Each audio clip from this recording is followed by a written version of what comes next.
Cześć, witajcie ponownie na kanale Wojwach Bricks. Dzisiaj jak nagrywam film jest 21 grudnia, no i na kanale powinny być już wszystkie recenzje nowości od Kady, czyli Lotus i Mercedes, ale niestety pojawią się z lekkim poślizgiem ze względu na totalny brak profesjonalizmu Kada Polska, ale o szczegółach opowiem Wam podczas recenzowania Lotusa, którego już sobie kupiłem i na szczęście do mnie idzie. Nowości styczniowe Lego Technik też już do mnie idą, więc w okolicach świąt powinny pojawić się recenzje. A dzisiaj przyjrzę się korwetcie Grand Sport od Mattel Brick Shop. Zestawy klockowe Hot Wheels pojawiły się w tym roku. No i jestem bardzo ciekawy tych zestawów, ponieważ są one absurdalnie tanie. Ten zestaw składa się z 918 elementów, jest licencjonowany.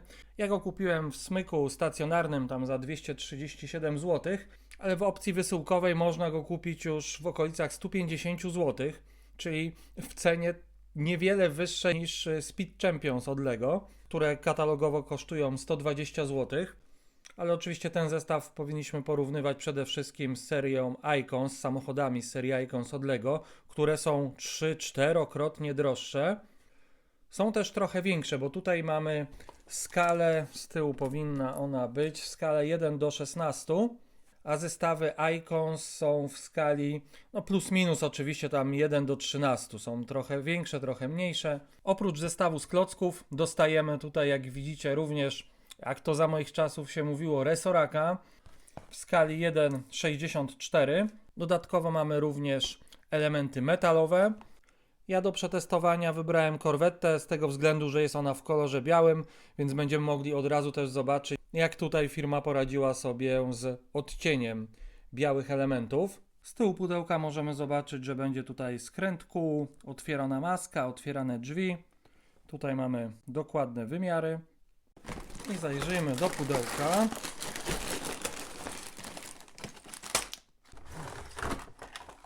Mamy 16 ponumerowanych woreczków z klockami i zerknijmy sobie na te metalowe felgi, bo te drugie okazały się plastikowe. No i mówiąc szczerze, jeśli chodzi o fakturę, to te plastikowe mi się bardziej podobają. Jest jeszcze tabliczka Hot Wheels, też metalowa. O, widzę, że opony też są na licencji Firestone. Bieżnik wygląda bardzo przyzwoicie, a tak się prezentuje miniaturowa, metalowa wersja korwety.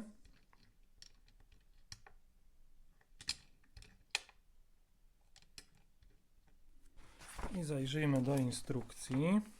A, mamy tutaj jeszcze blankiet naklejek.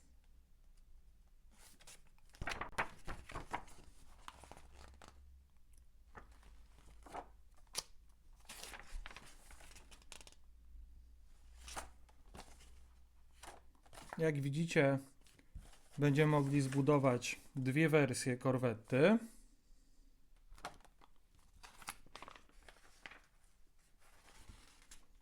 Tutaj mamy projektantów.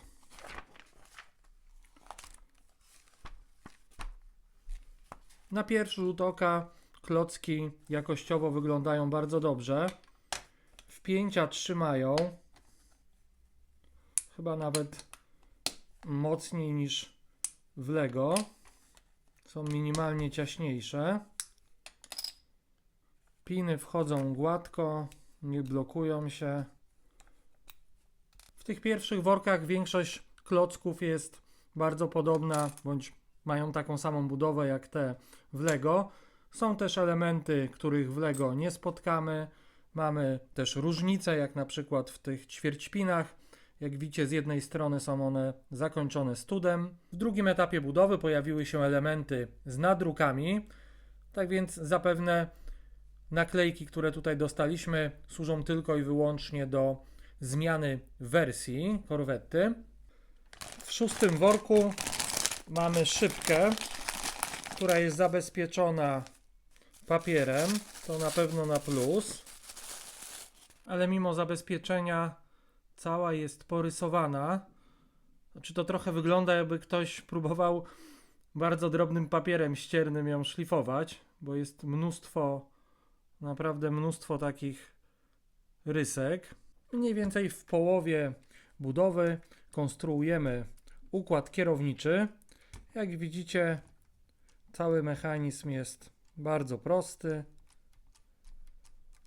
Sterowanie skrętem będzie się odbywało tylko za pomocą kierownicy.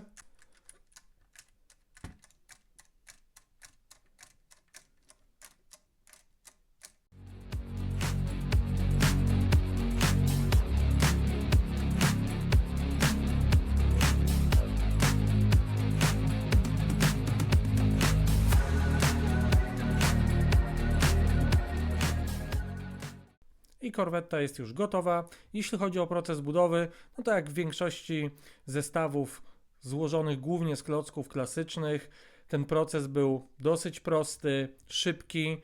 Tutaj mimo, że mamy bardzo ładne kształty, ładne zaoblenia, to żadnych wymyślnych technik budowania nie było, ponieważ te wszystkie zaoblenia, skosy uzyskujemy głównie za pomocą odlewów.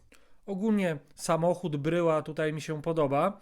Jeśli chodzi o różnice w odcieniach białych klocków, to tutaj również się pojawiają, z tym, że nie są one jakoś tak mocno rzucające się w oczy i tak naprawdę trzeba się dobrze przyjrzeć, żeby te różnice zauważyć. Najgorzej wyglądają klocki srebrne, bo jak widzicie jest tutaj mnóstwo zacieków, nawet na najmniejszych klockach jest to widoczne.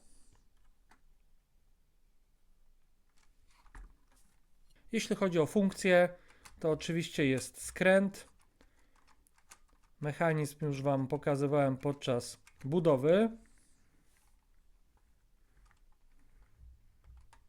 Możemy sobie otworzyć maskę.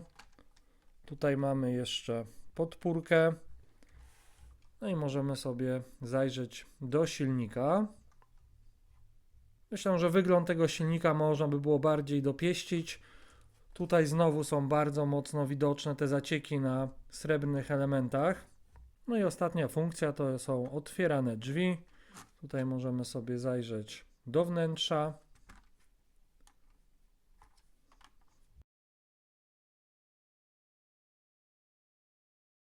Na pewno na plus jest to, że mamy tutaj w tej wersji podstawowej oczywiście same nadruki.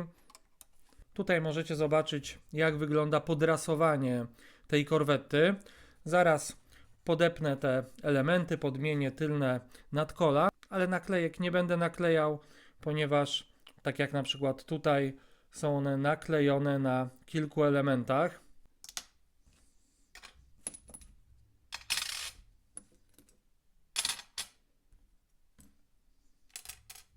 Żeby nie siłować się z tymi felgami, to jest tutaj patent.